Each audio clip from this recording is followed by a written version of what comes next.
ঈদ তো চলে গেছে বাট চাঁদ রাতের ব্লগটাই বানানো হয় নাই। Hello everyone, welcome to our new blog. চাঁদ রাতে আমরা ইফতারটা করেই রেডি হয়ে চলে যাচ্ছিলাম একটু বাইরে।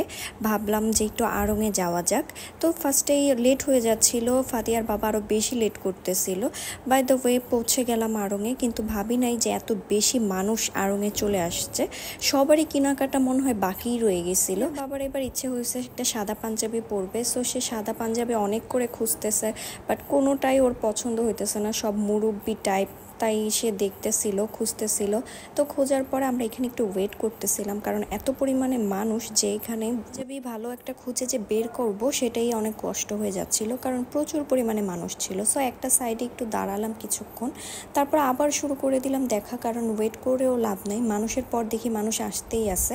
সো এখানে জুতার কালেকশনগুলো দেখতেছিলাম, ও নতুন কোনো কালেকশন আসেনি, পুরান কালেকশনগুলোই বলতে গেলে। তারপরে এখানে আমরা ওয়েট করতেছিলাম মা মেয়ে, আর এখানে ওর বাবা একটু জুতা দেখতেছিল কোনটা পরলে ভালো লাগবে। সো আমরা এখানে একটা জুতার মিরর ছিল, সেটাতে ভিডিও করে নিলাম। হিডেনলি একটা বেবি আসলো, আসার পরে ফাতিহাকে বেবি বেবি বলতেছিল, আর ফাতিহা ওকে একদম বসায় ওর কাছে নিয়ে নিচ্ছে। ওরা দুইজন অনেকক্ষণ একসাথে বসেছিল। ওর মাও অবশ্য পাশেই কিছু প্রোডাক্ট কিনতেছিল, সো ওর মায়েরও সুবিধা হয়েছে, ওরা দুইজন একটু বসেছিল তাই। তো ও আবার ওর হাতে পায়ে এত পরিমাণ মেহেদি দিছে, ওগুলাই দেখাচ্ছিল।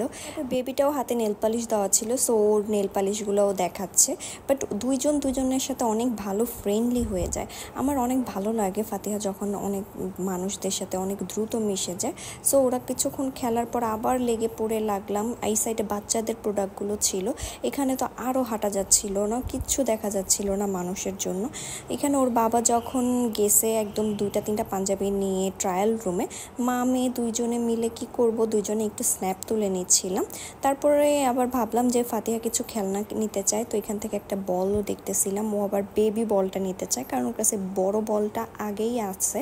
ও যখনই আড়ংয়ে যায় এই সাইড থেকে কিছু না কিছু নিয়ে আসে, তাই আজকে বেবি বলটা নিয়ে নিল। তা আবার ওই সাইডও আমি একটু খুঁজে দেখতেছিলাম যে আসলে কোনো ভালো কোনো খেলনা আসছে কিনা, বা নতুন কোনো সুন্দর খেলনা আছে কিনা। কিন্তু এই বেগুনটা আমার কাছে খুব ভালো লাগছে দেখে। আর অন্য কোনো কিছু তেমন ছিল না। ফাতিহা আসলে প্যাঙ্গুইন চাইতেছিল, কিন্তু এই কোনো প্যাঙ্গুইনই ছিল না, এখানে লায়ন ছিল। আর সব কিছুই আগের মডেলগুলো ছিল, নিউ কোনো কিছু ছিল না। তাই ফাতিহা এই ছোট্ট বলটা নিয়েই চলে আসলো। আবার ফাতিহা এই ড্রেসটা খুব পছন্দ করছে, সো ওর জন্য এই ড্রেসটা নিয়ে নিলাম, আর এই হোয়াইট পাঞ্জাবিটা ওর বাবার জন্য নিয়ে নিলাম। তো এখানে বিল করে বের হয়ে গেলাম। আর ফাতিহা জেদ করতেছে যে না, এখন সে বাহিরে খেতে যাবে, বাসায় যেতে চায় না।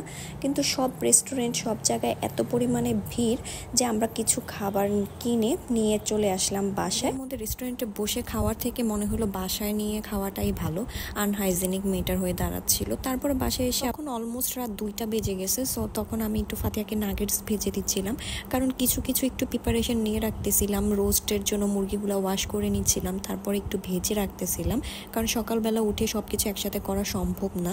আর শাশুড়ি যেহেতু করবে, এর জন্য আমি একটু গুছিয়ে রাখছিলাম। এটা খাসির মাংস, এগুলো দিয়ে কালকে বিরিয়ানি করা হবে, খাসির বিরিয়ানি। আর এগুলো সবার জন্য ছিল গরুর মাংসের বিরিয়ানি, এর জন্য এগুলো গরুও রান্না করে রাখছিলাম। আজকে সবকিছু রেডি করে রাখলাম।